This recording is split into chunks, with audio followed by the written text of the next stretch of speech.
Bertemu lagi dengan gue Zaki Raufati di channel yang apa aja bakal gue upload, apa aja yang pengen gue bahas.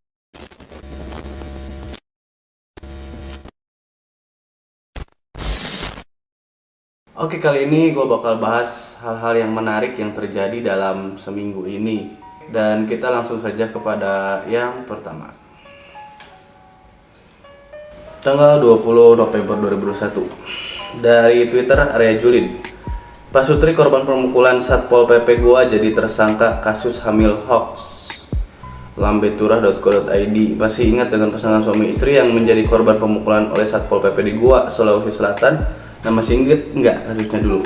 Pas suami istri yang live di FB terus digerebek sama Satpol PP karena kalau nggak salah razia PPKM, dan digeruduk, disamperin sampai adu mulut, kemudian terjadilah pemukulan di situ oleh Satpol PP kepada si ibu. Nah, di sana si ibu itu mengaku hamil.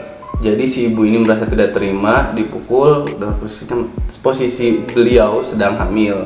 Dan ternyata setelah dicek, si ibu ini ternyata tidak beneran hamil, dan si ibu ini dilaporkan oleh salah satu ormas di sana karena penyebaran hoax. Pak Sutri ini menjadi tersangka terkait pelanggaran Undang-Undang Informasi dan Transaksi Elektronik berdasarkan laporan salah satu organisasi masyarakat atau ormas yang merasa keberatan. Ya, seralah.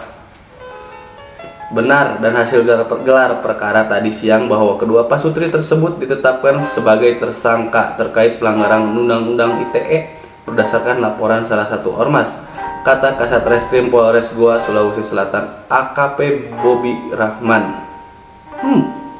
Berarti ada ormas yang tidak terima dengan alibi atau dengan alasan si ibu ini. Dan asal tahu aja teman-teman, buat Mardhaninya sendiri, di sini dikatakan bahwa Mardhani kini sudah berstatus narapidana kasus penganiayaan dengan vonis 5 bulan penjara oleh majelis hakim. 5 bulan pemukulan, ya mungkin seperti itulah hukum.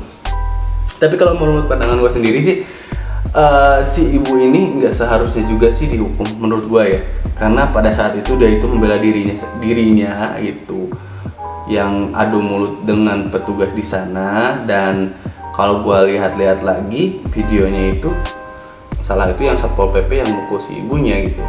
Apapun alasannya itu, kekerasan itu menurut gue tuh gak boleh dilakuin, janganlah, apalagi sama perempuan, cemen banget ya. Nah, semoga ada jalan terbaik buat si ibu sama sang suami ini ya, mudah-mudahan gitu ya. Mungkin laporan mah ya laporan aja, polisi juga mungkin terima aja dulu gitu kan, apalagi udah gelar perkara gitu ya. Yang terbaik aja lah. Anak panti asuhan di Malang dicabuli dan disiksa ramai-ramai.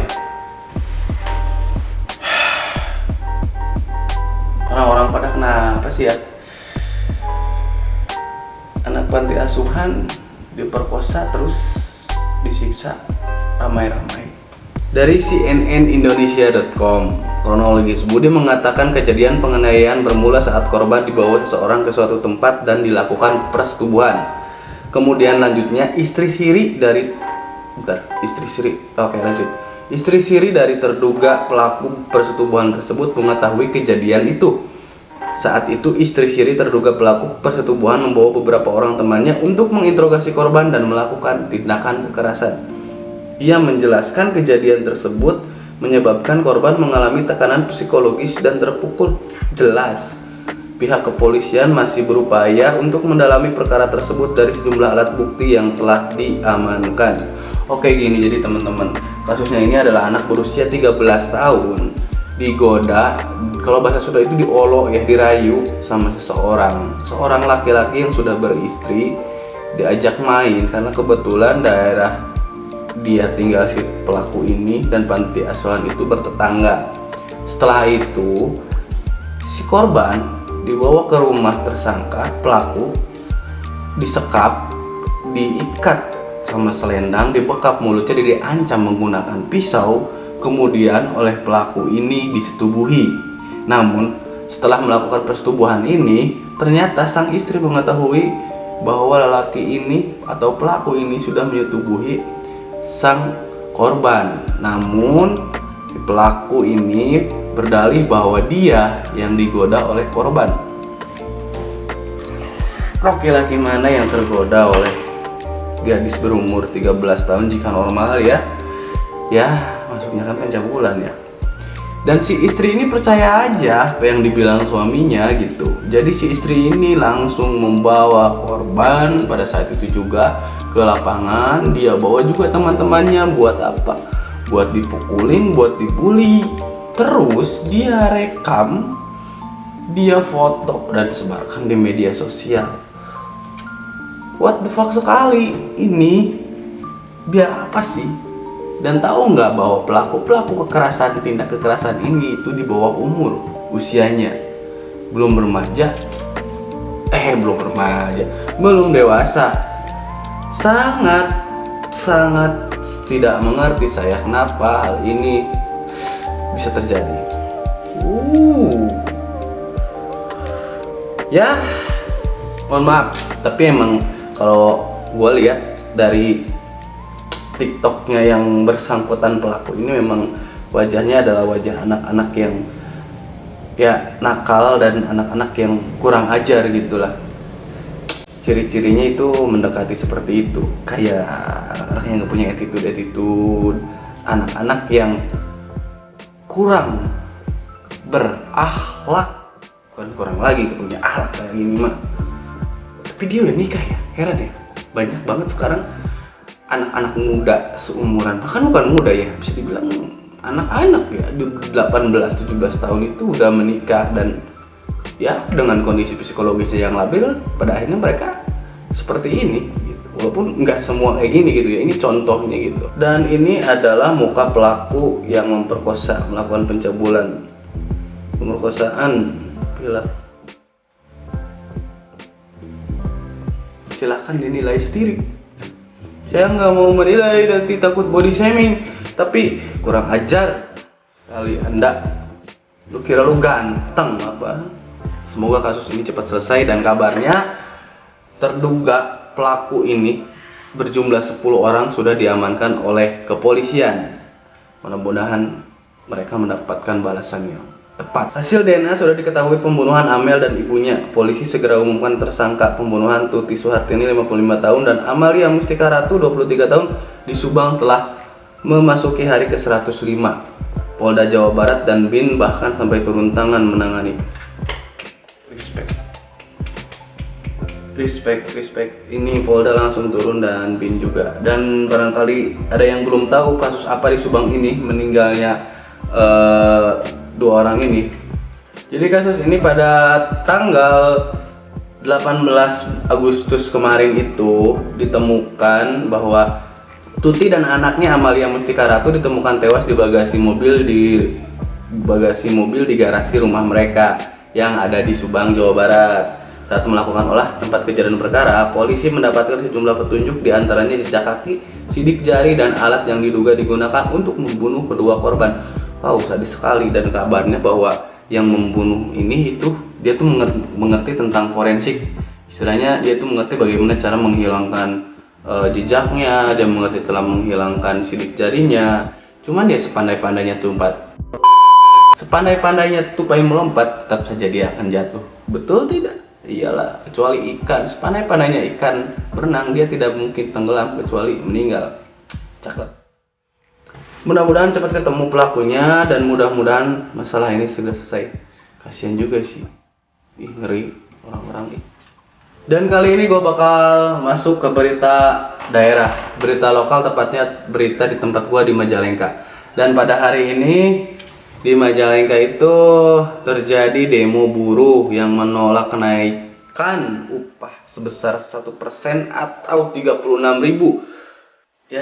Ya, yang bener aja naiknya cuma 30.000 sih, kayak bercanda lu ya gitu. Ya udah bala-bala aja udah 2003 loh, sekarang malah ada yang 1.001. Gimana sih? Nggak ngerti gua. Laporan dari Intel BSCO dari Instagram besoksenin.com.